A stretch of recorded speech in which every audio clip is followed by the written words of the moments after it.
ब्रजेश पाठक जी इस वक्त हमारे साथ जुड़े हुए हैं। उत्तर प्रदेश के उप मुख्यमंत्री और अतीक का पाकिस्तान कनेक्शन, आईएसआई से कनेक्शन, लश्कर तैयबा से कनेक्शन आने के बाद ये पहला इंटरव्यू आप देख रहे हैं टीवी 9 पर। जो इस वक्त हमारे साथ उत्तर प्रदेश सरकार के जो टॉप मोस्ट ऑफिशियल है वो इस वक्त हमारे साथ हैं। मैं सबसे पहला सवाल ब्रजेश जी आपसे यही लूंगा। पहले तो आपका टीवी 9 पर स्वागत है और एक माफिया पर कैसे एक्शन हो रहा है उत्तर प्रदेश में ये दुनिया देख रही है। लेकिन मैं इससे आपसे सवाल पूछता हूं उससे पहले ही ये खबर एकदम से बड़ी हो गई, बदल गई। अब जो रिमांड कॉपी है ब्रजेश जी, वो ये कहती है कि अतीक अहमद का लश्कर तैयबा और आईएसआई तक से कनेक्शन है। वो पंजाब में जो पाकिस्तान से ड्रोन के जरिए हथियार गिराए जाते हैं उन तक को डील करता है। इस पर क्या कहना है आपका? देखिए, ये जाहिर है कि अतीक अहमद का नेटवर्क बहुत बड़ा था और उत्तर प्रदेश में इस प्रकार के जो ऑर्गेनाइज क्रिमिनल्स थे वो लगातार फल फूल और पनप रहे थे समाजवादी पार्टी और अन्य सरकार के कार्यकाल में। 2017 में जब भारतीय जनता पार्टी की सरकार बनी तो हमने संकल्प पत्र में इसको प्रथम नंबर पर रखा था कि उत्तर प्रदेश में हम भयमुक्त समाज की स्थापना करेंगे। आज हम कह सकते हैं कि उत्तर प्रदेश भयमुक्त हो चुका है जी। माताएं, बहनें, व्यापारी, अन्य लोग पूरी तरह से अपने आप को ये मानते हैं कि भयमुक्त हैं और उत्तर प्रदेश में माफिया राज का सफाया हो गया है। जितने भी संगठित माफिया गिरोह थे उनको हमने समाप्त कर दिया है और वो जेल के सीटों के पीछे हैं या प्रदेश छोड़ करके चले गए हैं। आज उत्तर प्रदेश में कानून का भय है अपराधियों में और उत्तर प्रदेश की जनता भयमुक्त होकर अपने कार्य कर रही है। नहीं, लेकिन आप जो कह रहे हैं इस पर तो ये तो मैसेज दिख रहा है कि उत्तर प्रदेश सरकार ने माफियाओं के खिलाफ कड़ा एक्शन लिया और इस एनकाउंटर को लेकर भी मैं आपसे सवाल पूछूंगा। लेकिन मैं जो आपसे पूछना चाह रहा था, क्या आपको लगता है कि ये मामला अब राष्ट्रीय सुरक्षा से क्योंकि जुड़ चुका है इसलिए अब इस मामले में राष्ट्रीय एजेंसियां इन्वॉल्व होंगी, नेशनल एजेंसीज इन्वॉल्व होंगी और इसके अब वृहद स्तर पर जांच की जानी चाहिए क्योंकि पाकिस्तान कनेक्शन आ गया। बिल्कुल सही करें। जो रिमांड कॉपी आप दिखा रहे हैं जी, उस रिमांड कॉपी में स्पष्ट है कि अतीक का कनेक्शन इंटरनेशनल भी था, पाकिस्तान से था। पूरी जांच होगी और जांच के बाद ही हम कुछ कह पाएंगे। लेकिन हमारी प्रतिबद्धता है कि उत्तर प्रदेश में हम कानून के राज को और मजबूत करेंगे और हर स्थिति में हम पूरी तरह से उत्तर प्रदेश से जो बैड एलिमेंट्स हैं, कानून के अपराधी हैं, जो माफिया गिरोह हैं, उनको हम उत्तर प्रदेश से पूरी तरह से सफाया करेंगे। तो क्या यूपी सरकार, मैं इस मुद्दे पर आपसे अंतिम सवाल पूछ रहा हूं, फिर आगे आऊंगा एनकाउंटर के दूसरे पक्षों पर। क्या यूपी सरकार इस मामले को क्या आगे केंद्र सरकार के पास कोई सिफारिश करेगी किसी नेशनल एजेंसी के लिए? देखिए, ये मामला नियम कानून के तहत है। यदि कोई जानकारी हमको अंतर्राष्ट्रीय स्तर पर किसी भी नेटवर्क से जुड़े मिलती है तो हमारी सरकार की ये जिम्मेदारी है कि हम केंद्र की सभी एजेंसियों को इस बात को सूचना भेजें। तो नियमतः हम ऐसा जरूर करेंगे। ठीक है, चलिए अब एनकाउंटर जो हुआ आज असद का, उसको लेकर भी कई सारी बातें कही जा रही है ब्रजेश जी। लेकिन पहला सवाल तो मेरा यही, उत्तर प्रदेश सरकार के मुखिया ने विधानसभा में कहा कि मिट्टी में मिला दूंगा और अतीक ने कह दिया, कल जब वो साबरमती से आ रहा था प्रयागराज, उसने साफ कह दिया कि मिट्टी में तो हम मिल चुके हैं, अब तो रगड़ा जा रहा है। तो क्या यही वो लक्ष्य था जिसको हासिल कर लिया यूपी सरकार ने? देखिए, अभी लगातार कार्रवाई जारी रहेगी उत्तर प्रदेश में। जब तक एक एक बदमाश, एक एक अपराधी, एक एक कानून के भंजक लोग सड़क पर रहेंगे, हम उनको पकड़ करके जेल के सीटों के पीछे भेजेंगे और कानून के तहत कड़ी सजा की लगातार डिमांड अदालत में करेंगे। आपको मैं एक बात बता दूं, उत्तर प्रदेश राज्य में महिलाओं और बच्चों पर अपराध जो लोग करते थे उनमें सजा दिलाने में हम पूरे देश में नंबर 1 पर हैं। आज हमारा अभियोजन पक्ष लगातार पैरवी करके अपराधियों को कानून के तहत कड़ी से कड़ी सजा दिला रहा है। उत्तर प्रदेश पुलिस और एसटीएफ ने लगातार ऐसे बदमाशों के खिलाफ कड़ी कार्रवाई की है जो लोग पुलिस पर हमला करते थे और साफ साफ निकल लेते थे।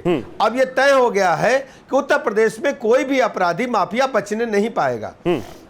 आप जो कह रहे हैं इस बात पर अखिलेश यादव को, मायावती को, असदुद्दीन ओवैसी को भरोसा नहीं है, बल्कि वो तो और सवाल उठा रहे हैं। पीसीआर, अखिलेश यादव का एक ट्वीट भी है और बाइट भी अगर रेडी होगी तो मुझे बताइएगा। मैं ब्रजेश जी को सुनाना भी चाहता हूं, हमारे दर्शकों को भी सुनाना चाहता हूं कि यहां पर अखिलेश यादव ने क्या कहा है। वो साफ साफ कह रहे हैं ब्रजेश जी कि ये फेक एनकाउंटर का प्रदेश बन गया है। उन्होंने साफ सवाल उठा दिए हैं आपकी पुलिस ने जो एनकाउंटर किया असद का, उसको लेकर।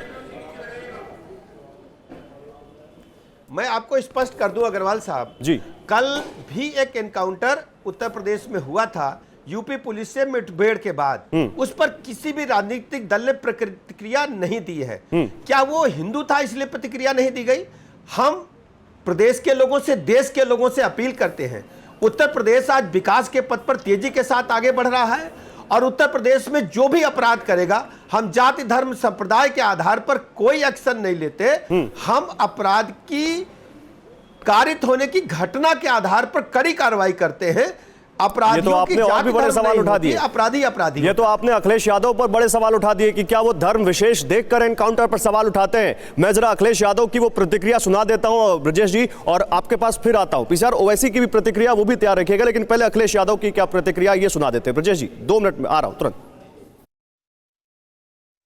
उत्तर प्रदेश में थोड़ा मुड़ करके अगर हम देखें, यहीं से एक गाड़ी गई थी और उत्तर प्रदेश में उसी के आसपास गाड़ी पलट गई थी। केवल हम लोगों ने नहीं, बल्कि पूरे उत्तर प्रदेश की जनता ने सवाल उठाए थे कि गाड़ी आखिरकार कैसे पलट गई।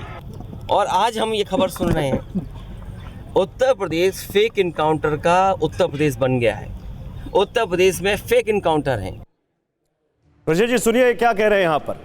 ये कह रहे हैं कि यही वो एमपी में थे जब ये बयान दिया, उन्होंने कहा कि ये यहीं से गाड़ी गई थी, पलट गई, और अब वो ये कह रहे हैं कि फेक एनकाउंटर का प्रदेश है। ये वो लोग हैं अग्रवाल साहब, ये वो लोग हैं जिनके शासनकाल में अपराधी पनपते रहे हैं। अपराधियों को पुष्पित पल्लवित करने का काम सपा के लोगों ने हमेशा किया है। गुंडे, बदमाश, माफिया, लुच्चे, लफंगे, प्लाट, मकान, दुकान कब्जा करने वाले, बहू बेटी की इज्जत आबरू लूटने वालों को संरक्षण देने का काम हमेशा विपक्षी सरकारों ने, खासकर समाजवादी पार्टी के लोगों ने किया है। इनके अंदर यदि जरा भी नैतिकता है तो अपने गिरेबान में झांक करके देखें और यह कहे कि उत्तर प्रदेश जब उनके शासनकाल में पूरी तरह से गुंडाराज, हजारों दंगे समाजवादी पार्टी के शासनकाल में हुए थे। आज एक भी दंगा 6 साल की सरकारों में नहीं हुआ है और उत्तर प्रदेश में आज कानून का राज और मजबूत हुआ है और दिन प्रतिदिन लोगों का भरोसा कानून के राज पर और प्रदेश सरकार पर बढ़ रहा है। नहीं, चलिए मैं जरा आप मेरे साथ रहिएगा, क्योंकि ये पॉलिटिक्स अब एनकाउंटर पॉलिटिक्स में बदल गई। और इसीलिए देखिए यहां पर आप देख सकते हैं असदुद्दीन ओवैसी को भी यहां पर आप देख सकते हैं। अखिलेश यादव के बारे में तो अभी आपने देखा भी, यहां पर असदुद्दीन ओवैसी को भी देख सकते हैं। मैं ब्रजेश जी आपके पास आ रहा हूं, जरा असदुद्दीन ओवैसी को भी सुन लीजिए, उनके भी प्रतिक्रिया आई है, फिर आपके पास तुरंत आता हूं। जरा दिखाइए पीछे असदुद्दीन ओवैसी ने क्या कहा है। ये कानून की धज्जियां उड़ रही, एनकाउंटर नहीं, तुम कॉन्स्टिट्यूशन का एनकाउंटर करना चाहते हो। तुम रूल ऑफ लॉ को कमजोर करना चाहते हो। फिर कोर्ट किस लिए है, अदालत किस लिए है, सीआरपीसी, आईपीसी किस लिए है, जजेस किस लिए है, पब्लिक प्रोसिक्यूटर किस लिए है? अगर तुम फैसला करोगे कि गोली से इंसाफ करेंगे तो फिर बंद कर दो अदालतों को। अब देखिए, एक तरफ अखिलेश यादव, दूसरी तरफ ओवैसी। वो अखिलेश यादव जिस ओवैसी को बीजेपी की बी टीम कहते हैं, वही ओवैसी कह रहे हैं कि कानून किस लिए है, अदालत किस लिए है। अगर तुम ही हिसाब करोगे, उमेश पाल की हत्या हुई, जब प्रयागराज में उमेश पाल की हत्या हुई, उसके साथ साथ में 2 पुलिस के हमारे कर्मचारी, सिपाही मारे गए, गनर मारे गए, तब एक भी बयान देश के ऐसे नेताओं का नहीं आया था। मैं स्पष्ट कर दूं, देश की जनता ऐसे नेताओं को कभी माफ नहीं करेगी और भारतीय दंड संहिता में साफ उल्लेख है, यदि अपराधियों के साथ कोई खड़ा होता है तो वो अपराधियों की ही श्रेणी में माना जाएगा और ऐसे लोगों को प्रदेश की जनता कभी माफ नहीं करेगी। नहीं तो क्या ये आप कहना चाहते हैं कि यहां पर अपराधियों के एनकाउंटर पर भी विपक्षी पार्टियां अपनी राजनीतिक रोटियां सेकना चाहती हैं, बजाय इसके कि इस पर राजनीति ना हो? ये पूरी तरह से अपराधियों का राजनीतिकरण करके लोग बैठे हैं और आज जो पुलिस ने एनकाउंटर हुआ है, जो पुलिस से मुठभेड़ हुई है, उसको भी पॉलिटिकलाइज करना चाहते हैं, राजनीतिकरण करना चाहते हैं। ये लोग हमेशा राजनीतिक रोटी सेकने में व्यस्त रहते हैं, उसी के तहत ऐसे बयान देने का कुकृत्य इन लोगों ने किया है। नहीं, लेकिन सवाल यहां पर एक के बाद एक सब पूछ रहे हैं। मायावती ने भी इसको लेकर बोला, उन्होंने विकास दुबे का उदाहरण दिया और बोला कि विकास दुबे की जो गाड़ी पलटी थी, अब तो भरोसा हो गया कि वो कुछ गड़बड़ था। इनको जहां भी लगता है कि ऑटो की फसल, इनको जहां भी लगता है कि ऑटो की फसल है, वहां वहां ये इस प्रकार के बयान देते हैं।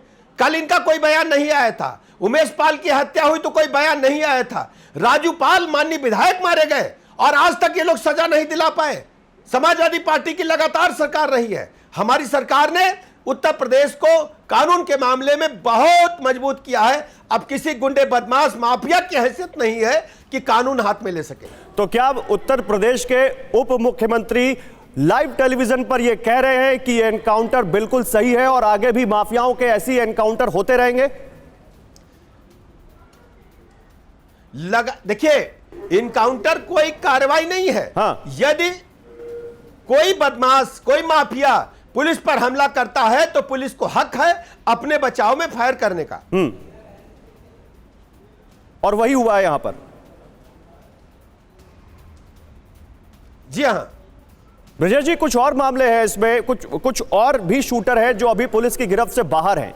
शाइस्ता भी अभी तक पकड़ में नहीं आई है, तो ये कब तक, लगातार इनके बारे में क्या पुलिस उनके पीछे है। लगातार पुलिस और एसटीएफ उनके पीछे है। डे टू डे की कार्रवाई को हम ऊपर बता नहीं सकते आपको जी। लेकिन हमारी प्रतिबद्धता है कि इस घटना में जितने भी वांछित लोग हैं हम सबको पकड़ेंगे और कानून के तहत कड़ी सजा दिलाएंगे। एक और बड़ी खबर है, मैं उस पर भी आपका रिएक्शन चाहता हूं, ज्यादा वक्त नहीं लूंगा आपका। अतीक अहमद आज बड़ा टूटा हुआ, बड़ा डरा हुआ, बड़ा मायूस सा दिखा पुलिस लाइन में जब उसको असद अपने बेटे के एनकाउंटर के बारे में पता चला।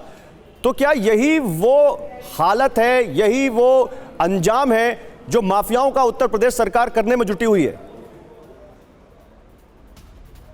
देखिए, आज प्रदेश में हर बदमाश, हर अपराधी, हर माफिया डरा हुआ है और उत्तर प्रदेश में भयमुक्त शासन की स्थापना हो चुकी है जी। हर व्यक्ति, माताएं बहनें रात को 12 बजे घरों से निकल करके कॉफी पीने, चाय पीने जा सकती हैं, अपने गंतव्य तक जा सकती हैं। उत्तर प्रदेश को इन लोगों ने पूरी तरह से दंगा प्रदेश बनाने का काम किया था, गुंडा प्रदेश बनाने का काम किया था। 2017 के बाद से उत्तर प्रदेश का नैरेटिव बदल चुका है। आज उत्तर प्रदेश विकास के पथ पर तेजी के साथ आगे बढ़ रहा है। बहुत शुक्रिया आपका ब्रजेश पाठक जी, हमसे जुड़ने के लिए और अपना कीमती वक्त हमें देने के लिए। तो अतीक अहमद के पाकिस्तान कनेक्शन के बाद ये पहला इंटरव्यू आप देख रहे थे उत्तर प्रदेश सरकार के उप मुख्यमंत्री ब्रजेश पाठक जी का, और साफ कहा उन्होंने कि इसकी आगे जो भी नियमता जांच होगी आगे कराई जाएगी और पॉलिटिकल पार्टियां जो कह रही हैं वो अपनी राजनीतिक रोटियां सेक रही हैं।